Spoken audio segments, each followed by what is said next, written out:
Olá pessoal, tudo bem? Como contratar um excelente profissional para o seu centro automotivo, concessionária ou oficina?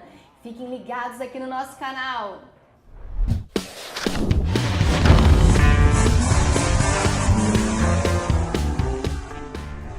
Estamos aqui com a psicóloga e também especialista em recursos humanos e desenvolvimento humano, Sônia Garcia. Sônia Garcia, é um prazer receber você aqui em nosso canal. O prazer é meu também, Paula, estar com você e com os ouvintes, dando toques e dicas para eles.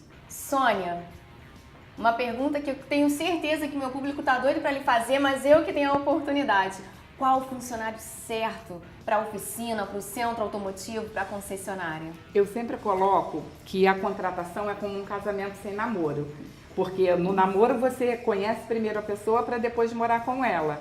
E na contratação você primeiro vai morar com ela, né, e depois é que vai conhecer. Então você precisa ser muito assertivo e objetivo nessa contratação para você minimizar seus riscos posteriores. Então, quando você vai fazer uma contratação, é preciso que o dono do negócio, de qualquer que seja o tamanho da empresa, ele sente, perca um pouquinho de tempo para direcionar tudo que ele precisa dessa pessoa. Qual é o tipo de negócio dele, quais são os envolvimentos que esse empregado vai ter, quais são as atribuições que ele vai desenvolver, fazer uma pequena e simples descrição de cargo, com as atribuições que essa pessoa precisa, as capacitações, as habilidades, para que ele, quando comece o processo seletivo, ele já tenha uma ideia de quem é que ele está procurando. Então, o primeiro passo é o contratante sentar e pensar: o que eu preciso desse profissional? Qual o perfil de profissional mais adequado para este cargo, né? Então, é um tempo muito importante de se perder, que na verdade o contratante ele não está perdendo, né? Porque pontuar esses aspectos vai ajudar muito na hora de realmente iniciar o processo seletivo. Exatamente. Você precisa, por exemplo, saber se você quer uma pessoa com experiência, que te dê um retorno imediato nos resultados do seu negócio, ou se você quer uma pessoa com mais potencial, nem tanta experiência, onde você possa treinar e colocar ela no modelo que você precisa. E aí você tem que ter consciência de que você tem que ter uma pessoa para treinar, tem que ter esse tempo de treinamento, para que você possa, daqui a algum tempo, colher o resultado desse trabalho. Ou seja, nessa prévia, nesse primeiro passo do contratante, ele vai decidir: eu preciso com experiência, sem experiência? Se for sem experiência, será que eu tenho alguém para treinar? Então, são aspectos que ele já tem que ir pontuando. E o que deve ser levado em conta na hora de contratar esse funcionário? Olha, no setor automotivo, hoje em dia nós temos uma mecânica completamente diferente das anteriores em algumas décadas passadas. Os carros atualmente eles são muito robotizados, cheios de eletrônicos. Então você vai buscar uma pessoa que tenha formação dentro daquela adequação do que você precisa para ter uma boa eficiência no resultado das tarefas que essa pessoa vai precisar executar. Você tem que olhar também que responsabilidade essa pessoa precisa ter. Qual é o nível do seu público-alvo em relação ao que você precisa na eficiência desse atendimento?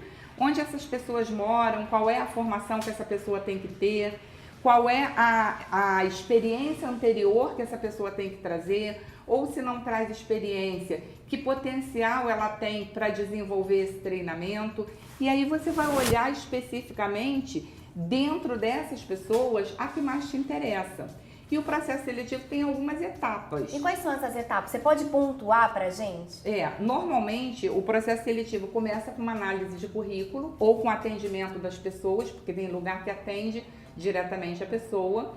Depois que você identifica o que você precisa, você vai fazer uma entrevista para checar se essa pessoa tem coordenação motora, se tem aptidões ligadas àquele ramo.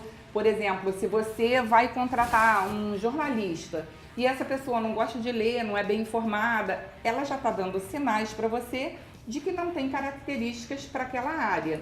Então esse é um nicho de mercado muito específico, onde pessoas que gostam de carro, que são bem antenadas com o que está acontecendo dentro desse nicho de mercado, já dá uma tendência maior de você ter interesse. Porque, consequentemente, você vai pegar essa pessoa com a habilidade que ela já tem, mas em contato com o público ela já sai na frente, porque ela já faz ou gosta daquilo. E a gente falou agora das etapas, mas como saber se o candidato está falando a verdade, Sônia? Nessas etapas é primordial que você tenha uma entrevista técnica, como a gente chama. Qual é a entrevista técnica? Com uma pessoa que talvez não seja o dono do negócio, mas um chefe de oficina, um mecânico experiente, uma pessoa que tem já a habilidade de estar fazendo aquela tarefa que o candidato vai desenvolver, para conversar com esse candidato e saber se realmente as informações que ele está dando batem com a experiência que ele efetivamente tem. A outra etapa muito importante é você fazer um teste prático com essa pessoa.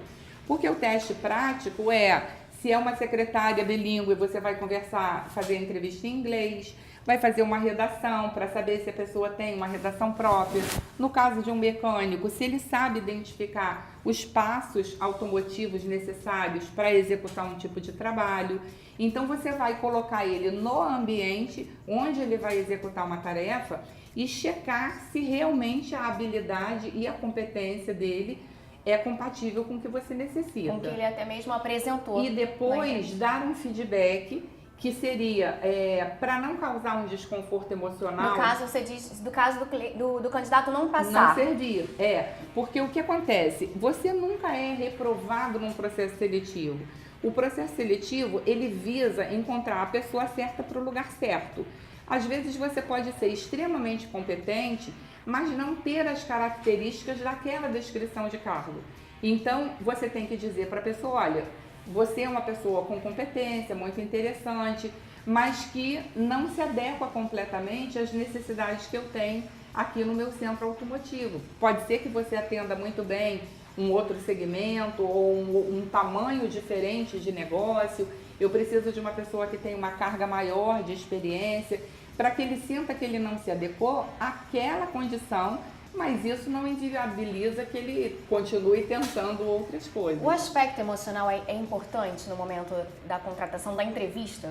É muito. Por isso que em processos maiores você tem uma dinâmica de grupo. A dinâmica de grupo, assim, só para falar para o nosso público, ela vai conseguir identificar exatamente o quê? Características que numa entrevista às vezes você não percebe, porque o candidato em grupo é diferente do individual. Então, numa dinâmica, você pode checar fatores de liderança, fatores de iniciativa, de flexibilidade, de intransigência. E como você conhece as suas necessidades de trabalho, se você identifica que tem uma pessoa extremamente intransigente, inflexível, e você já tem uma equipe trabalhando que precisa de alguém mais flexível, mais maleável, aquela é uma característica que depõe contra aquele candidato. Ou se você identifica uma pessoa que é aquela que de cara já consegue liderar, consegue ser mediadora, você fala, opa, essa pessoa pode ser interessante na minha equipe. Então, se a gente for pontuar as etapas, você pode ir nomeando essas etapas? A primeira seria... uma análise de currículo ou de atendimento, a entrevista global para você identificar o que a pessoa tem, fazer uma leitura de geral, acordo com o seu negócio, uma entrevista técnica, que é a entrevista específica com alguém que conheça o processo que ele vai executar, um teste operacional, teste prático, e depois o feedback desse processo para o candidato. A dinâmica de grupo entraria onde? A dinâmica de grupo, às vezes em pequenos negócios, ela não é utilizada porque ela precisa ser aplicada por alguém que conheça um pouco desse mecanismo. Porque você fazer alguma coisa sem ter o resultado adequado, às vezes é mais prejudicial do que não fazer. Exatamente. O que você pode fazer é, se você ficar em dúvida entre 3, 4 candidatos, você reunir algumas pessoas que já são colaboradores chaves e você sentar numa mesa, fazer um tipo de bate-papo informal, de perguntas e respostas, onde aquelas diferentes opiniões dos profissionais vai ser um pouco mais afunilada para aquele que é mais adequado para a escolha.